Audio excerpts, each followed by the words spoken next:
Living ideas. That's a key concept in a Charlotte Mason education, but it can also be a difficult concept to wrap your head around, let alone try to explain to someone else. So today, let's talk about the idea of living ideas.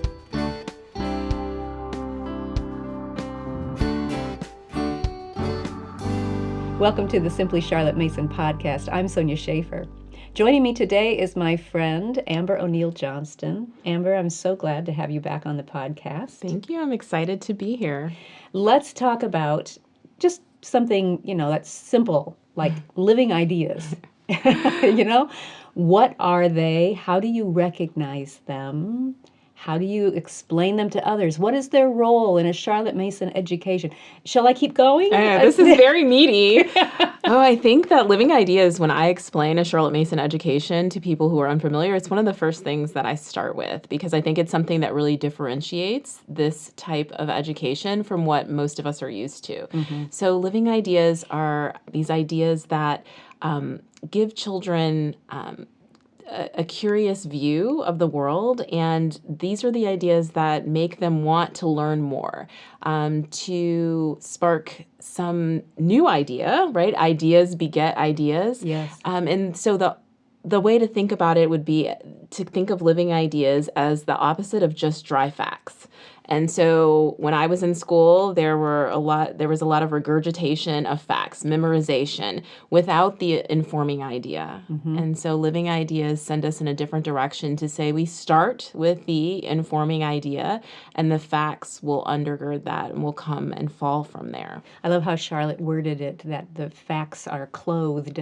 Oh, that's beautiful. In the living idea. Mm-hmm. And there's a quote, too. Let me find it I just happen to have it on my phone here. It is a great thing that the child should get the ideas proper to the qualities inherent in him. An idea fitly put is taken in without effort. And once in, ideas behave like living creatures. They feed, grow, and multiply. Oh, that's good. There's a lot in that quote. The two things I'd like us to kind of unpack are that an idea fitly put is taken in without effort, and the idea that when the ideas are in, then they feed, grow, and multiply. Yes. All right? We had talked earlier about how sometimes it looks like Charlotte Mason is a simple thing. Right. Because the children are not miserable in their lessons. Yes. And I think that's because we focus so much on ideas. Yeah, I think so. I think that's what being a self-learner, as adults, when we learn things, we're not feeling disgruntled or unhappy. We're usually pretty excited, whatever it is that we pick up to learn, because we're taking in all of these ideas and we're growing. And that is interesting. It's enjoyable. And I think I've heard that, before, Charlotte Mason is not rigorous. And I always chuckle when I hear that, because now I have my daughter who's in high school is starting to take classes outside of the home. And she's like, "Oh, Mom, these classes are so much easier than what I was doing with you." But this idea, so she was working at a higher level. Her mind was growing, and she was exploring new ideas even more when she was working only with me, but she considered it more enjoyable. So some of these other classes are less mind work and also less enjoyable. If you think about it, when we as adults go to explore something new, we don't usually go see how many facts can I memorize about this object that I'm interested in. It's the ideas we go looking for. This is correct. Yeah. And the facts come with those as we need the facts, but then they have something to hang on to. And I think that's a key difference between Charlotte Mason and a trivium classical approach, that in a Charlotte Mason approach, you get the ideas first and the facts will come with them. In the trivium classical approach, they focus on the facts first and say that they will get the ideas later. Yes. So it's kind of opposite. Yeah. It's a big difference. It's interesting. Yeah, I think so. And I see that I'll say recently with my desire to grow vegetables and want to learn about that, I didn't start with like measuring the properties of the soil and trying to decide how many hours of sunlight. First, I just started with this idea of which vegetables would likely be best for our climate and when I would plant them and how to know when they're doing well or when they need more water. And the more I learned, then I did get into some detailed fact-based things that I could look up in a chart and all of that, but I didn't start there. And I think that it's a more natural way of learning. If you think of it, like that's typically when we choose to learn something ourselves, we start with the ideas and we go down. And two things about that idea were just brought out in what you described. When I try to explain ideas to someone else, it seems like they fire the imagination and they touch the emotions. Yes. And so when you're thinking about your vegetable garden, you're picturing in your mind what this is going to look like, what I'm going to have when I'm done. Absolutely. I'm thinking of recipes. I'm thinking of time around the family table and kind of our own farm to table pathway and the taste, like the fresh taste. There's your emotion right there coming through. I see right. it. This is the, these are the informing living ideas for Yes. me in terms of starting a garden. So I think that if we apply that same thing to our children, even when it comes to math, Charlotte Mason children do learn their math facts, but that's not where we start. That's not the beginning of it. They do understand historical timelines, but they're not memorizing timelines. They're starting with rich historical narratives and where they're understanding people and place, and time comes along with that. So I think that nothing is lost there. It's not living ideas and nothing else. It's about where we begin and where we're rooted. Yeah, that's a good point. Good point. Another thing that Charlotte said about living ideas is that they inspire good habits, that the habit starts with an idea. That's good. So let's talk a little bit about how we can apply that in our homes. I mean, very often, I'm raising my hand, it was easy for me to start with thou shalt. Yeah.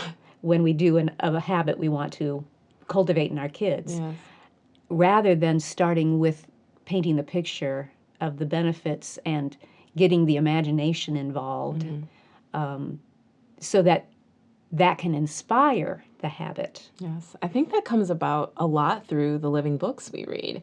So when I am reading books with the children and they're especially like biography or even historical fiction, history period, there's so many ideas in those books that we can look to for people and things that they've done and ways that they've handled themselves that naturally come about and become easy targets for emulation in our own homes as we're deciding, how to build habits. Yeah, good point. Then the second thing we were going to unpack was that ideas behave like living creatures once they get inside. Now, that can be a little freaky if you let your imagination go with it. But that ideas, as you said, beget ideas, and that they feed and multiply and grow. And these ideas stay with us, right? Yes. That's part of the experience that we're trying to avoid, this idea of rote memorization and regurgitation and then forgetting.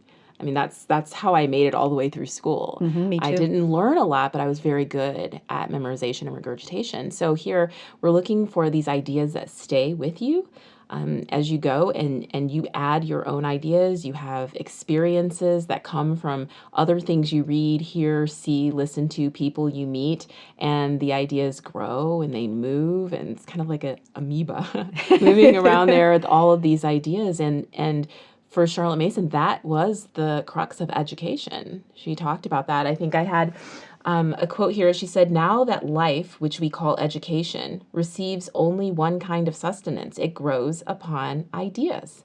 You may go through years of so-called education without getting a single vital idea." And I think for me as a home educator, that's what I'm trying to avoid and to redirect into another direction, that we don't go years without these vital ideas coming forth. Yes. Charlotte also talked about a morning of work without an idea is a morning wasted. Yes. And that can seem like a lot of pressure on us as teachers, but it's not if we let the books be the teacher. Yeah, in some ways it's less pressure, I think, if we think of it in a different way, in that you don't have to scurry and worry and get all of this put together in this perfect unit study or perfect group of things lined up just the way they will go. But if you let these ideas come, there will be relationship the children will form with them through their books, through their music, the poetry we're reading. These ideas will come and the children will put them together.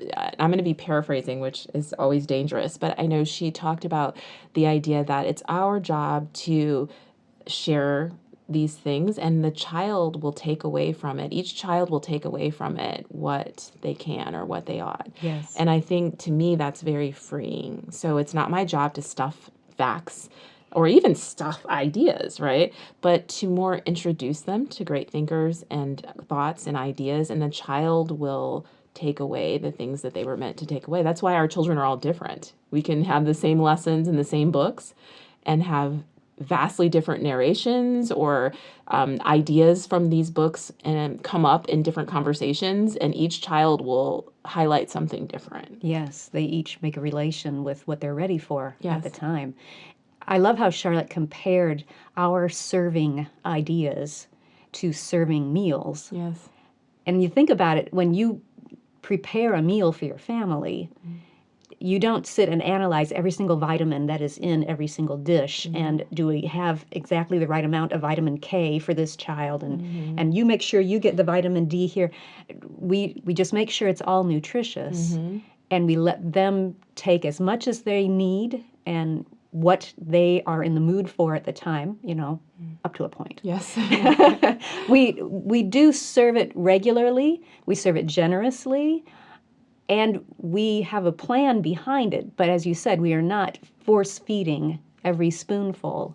We're spreading that feast and letting our children dine at the table.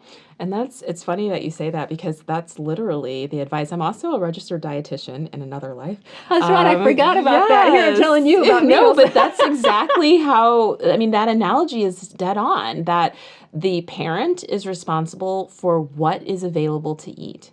The child is responsible for eating. So they choose what they're going to eat and how much. And so there's not a power struggle there over food and a winner and a loser. The parent decides what the options are to eat and the child eats. And so that seems very simple, but parents you're going to finish every last bit of that and I'm going to want you to do this and do that. And you start getting into this controlling power struggle. It can be the same thing with education or lessons.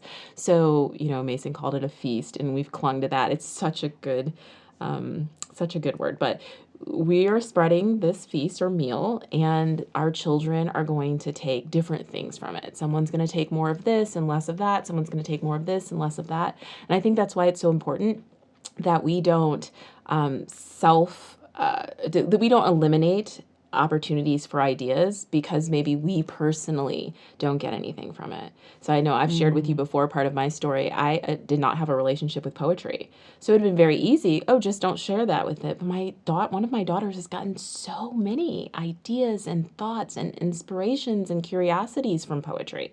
And so it really showed me that it is important that we share all the opportunities for ideas and let the child take what they can. So where do we find these ideas and how do we recognize them? That's so good. Well, books, right? Living books. Living books. That's yeah. just the first Not just any thing book. Living books give living ideas, right? That's right. So I think that's the easiest, the low-hanging fruit, the majority of them. But I think it also comes in through the music and the hymns and the poetry that we mentioned and other The art. The arts, yeah, definitely, the experiences and I think even places that we go to explore these ideas through, if you want to say, field trips or family outings where they're able to see some of the things we're studying come alive. So I think all of those are possibilities, but it's rooted in the living books. And it will be exciting, I think, for every parent to see what ideas come from the ideas that are provided for their children. To see which ones each child takes. Yes. That teaches you a lot about each child. Yeah. and then to see how those ideas, what direction they then head. I think it's fascinating. And where they head away from what you have in your mind and your ideas that you take from the same reading, and Yes.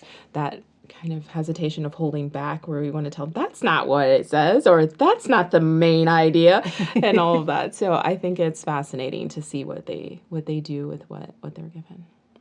What encouragement would you give to a mom who is uncertain about this whole idea of living ideas and changing perhaps the way that she is used to thinking about education? Well, I would say that if one of our goals is for our children to care about the things that they're learning, in order to care about something, you have to be interested and invested in it for it to move you in some way. Rarely would a child care about a list of words or a list of definitions that they're memorizing. And so I think that I would tell her that this is actually an enjoyable way to learn, and you don't have to worry as much because you're not going to be force feeding things and pressuring.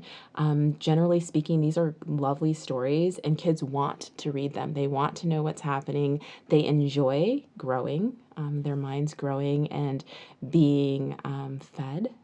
And I think that it's something worth trying, and I think they'll be easily pleased at how delightful it can be in the home. Thank you. You're welcome. If you enjoyed this podcast, be sure to subscribe. We'll leave links to some other episodes we've done on the difference between living ideas and dry facts, just to help you wrap your head around it even more. Thanks for joining me. I'll see you next time.